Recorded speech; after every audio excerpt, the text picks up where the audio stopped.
Les Girondins ont touché le fond aujourd'hui au stade Matmut-Atlantique face à Montpellier.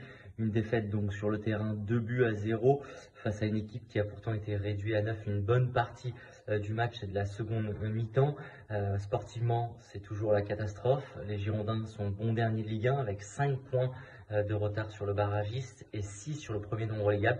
Et puis, il y a eu aussi tout ce qui s'est passé autour du stade, avec une prise en grippe, on peut le dire, de Benoît Costil, un échange tendu avec un leader des Ultramarines. Et puis enfin, à la fin de la rencontre, les joueurs qui sont tout simplement été pris à partie par les supporters, qui les ont attendus à la sortie du stade. Et il y a des joueurs qui ont dû aller discuter, on va le dire calmement, sans débordement, mais dans une situation très tendue avec les supporters.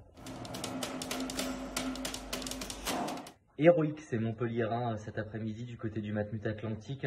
Il faut le dire, en plus c'était un peu compliqué pour eux. Ils restaient sur une série avec une seule victoire lors de leurs 7 derniers matchs, donc pas forcément en confiance. Et puis franchement, ils ont réalisé un début de match exceptionnel avec 2 buts de Wai et surtout de Mollet, qu'on conseille à tout le monde de voir, une frappe dans la lucarne à 20 mètres assez exceptionnelle. Puis derrière, ils ont pris 2 cartons rouges coup sur coup. Le pénalty a été arrêté par Robin sur le premier carton rouge de Kozza. Le deuxième de Richie a été aussi dur à encaisser parce que c'est le joueur qui a un peu pété les plombs tout seul, on va dire, sur l'arbitre juste avant la mi-temps. Et en deuxième mi-temps, ils ont tout simplement été héroïques, ils ont tout repoussé. Et que dire de Jonas Omlin qui a fait un match juste exceptionnel dans la cage et qui a sorti toutes les frappes bordelaises pour permettre à son équipe de s'imposer.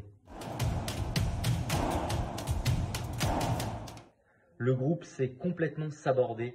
Voilà, c'est la réaction de David Guillon, l'entraîneur des Girondins de Bordeaux, qui est apparu très touché. Il avait même les yeux un peu humides. David Guillon l'a senti vraiment touché par cette nouvelle défaite des Girondins de Bordeaux, lui qui est arrivé il y a un petit mois.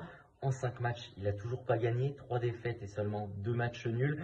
Il n'avance pas au classement avec son équipe, il ne trouve pas de solution non plus. Pourtant, il change les joueurs, il essaie de tenir des discours beaucoup plus sévères que par le passé, notamment son prédécesseur Vladimir Petkovic, mais rien n'y fait, ça ne change rien, c'est toujours le niveau technique qui est assez dramatique. Et aujourd'hui, malheureusement, ce groupe qui s'est donc complètement sabordé, il va tout droit vers la Ligue 2.